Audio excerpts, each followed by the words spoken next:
Uttar Pradesh Chief Minister Yogi Adityanath, while addressing at the orientation program of retired senior officers, academicians, said that our institutions, in coordination with the Industrial Development Department, is working to ensure that the scale of the workforce that we have get converted into skill force. The investment that we are getting isn't only helping the industrialists or entrepreneurs, but the entire ecosystem of the region changes and produces ample job opportunities. Our CM incentive scheme encourages any institution having more than 10 people to connect one employee to this scheme. Half the honoraria will be borne by the government and an experience letter will also be provided. We have to make people mentally ready that if you are able, you will get the job here in the state only. Man power के scale को skill में बदलना, ये हमारी संस्थाएं अपने आप करेंगी। औद्योगिक विकास विभाग इस कार्यक्रम को आगे बढ़ा रहा है। मैं तो ये है कि जितने लोग जो हमारे यहां निवेश आया है, इस निवेश का लाभ किसको है? ये केवल उद्यमी को नहीं है। जिस क्षेत्र में हो रहा है वहां का पूरा इकोसिस्टम उससे प्रभावित होगा। एक इंडस्ट्री आती है तो कनेक्टिविटी बढ़ेगी ना, वहीं पे लोग, किसी का रेस्टोरेंट चलेगा, किसी की टैक्सी चलेगी, किसी का होटल चलेगा, किसी का कोई अन्य कार्य उससे प्रारंभ होगा और बाकी वहां के लोग, अलग अलग प्रकार के लोग वहां पे रोजगार भी पाएंगे, नौकरी भी पाएंगे। अक्सर हमें मान लेते हैं कि साहब इससे, यानी सामान्य रूप से हम ये मानते हैं जो डायरेक्ट उससे बेनिफिट प्राप्त कर रहा है उसको तो हम मान लेते हैं कि साहब वह उससे जुड़ा हुआ है। शेष जो इनडायरेक्टली जुड़ा हुआ है उसको हम उसके साथ काउंट नहीं करते। जो रोजगार प्राप्त कर रहा है उसको हम उसके साथ नहीं जोड़ते हैं और इसलिए लोगों के मन में एक आत्मीयता का भाव नहीं हो पाता है।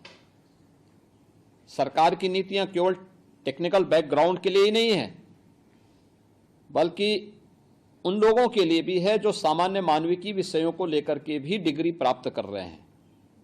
हमारी सीएम इंटर्नशिप की स्कीम किसी भी उस संस्थान में जहां पे 10 से अधिक लोग काम कर रहे हैं, किसी एक व्यक्ति को वहां पे इस स्कीम के साथ जोड़ने के लिए उन्हें प्रेरित करती है कि आप जोड़िए, आधा मानदेय गवर्नमेंट देगी, आधा आप दीजिए।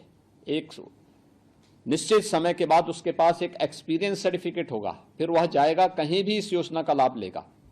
काफी बड़ी पैमाने पे लोग उसका उपयोग भी कर रहे हैं। हमें इन सभी की जानकारी होकर के उस यूथ को बोलना है कि देखो हम 1 वर्ष पहले आए थे ना, हो सकता है आपके संस्थान बदले होंगे और हमने कहा था ना कि देखिए करेंगे। ये 10 लाख करोड़ रुपए से अधिक के निवेश के जमीनी धरातल पर उतरने का मतलब इससे लगभग 35 लाख के आसपास नौकरी सीधे सीधे यूपी के नौजवानों को मिलेगी, बशर्ते वह उसके योग्य होगा। क्योंकि हम ये बाध्य नहीं करेंगे कि ये नौकरी यूपी के लोगों को ही मिलनी आवश्यक है।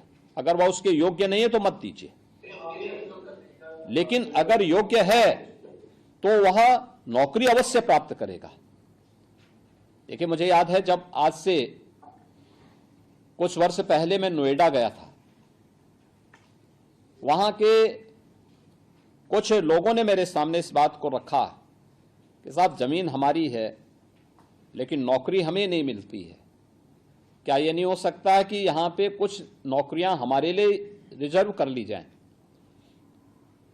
तो मैंने कहा फिर निवेश करने वाला निवेश क्यों करेगा जब उसको सब सिफारिशी पे रखने हैं? तो उसको अपनी पूंजी की भी सुरक्षा करनी है और पूंजी इसलिए निवेश कर रहा है वह जिससे वह बढ़ सके, एम्प्लॉयमेंट उससे जनरेट होगा। हम अपने लोगों को इतना ट्रेंड करें कि वे वहां जॉब प्राप्त कर सकें, एम्प्लॉयमेंट वहां से अर्जित कर सकें। इसके अनुसार आप कार्य करिए। आपको बताइए आपको क्या चाहिए वहां पे? स्किल डेवलपमेंट का सेंटर चाहिए, कोई वोकेशनल ट्रेनिंग का सेंटर चाहिए, कोई टेक्निकल इंस्टीट्यूशन चाहिए। गवर्नमेंट उसके लिए आपको फैसिलिटेट कर सकती है, लेकिन गवर्नमेंट इसको कैद करके नहीं रख सकती कि नहीं साहब इन्हीं लोगों को देना है, क्योंकि तब तो कोई इंडस्ट्री आएगी नहीं यहां पे। हमें लोगों को मानसिक रूप से तैयार करना है कि हम योग्य होंगे तो हमें नौकरी यहीं मिलेगी। और जो हमारा ये कामकाजी वर्ग है, देखिए अभी मैं इकोनॉमिक टाइम्स की एक रिपोर्ट पढ़ रहा था, इसी महीने की है। तमिलनाडु में यूपी के 2 लाख से अधिक लोग वहां कार्य कर रहे थे। पिछले कुछ वर्षों के अंदर, 3-4 वर्षों के अंदर, उनमें से 60 हजार लोग वापस आए हैं।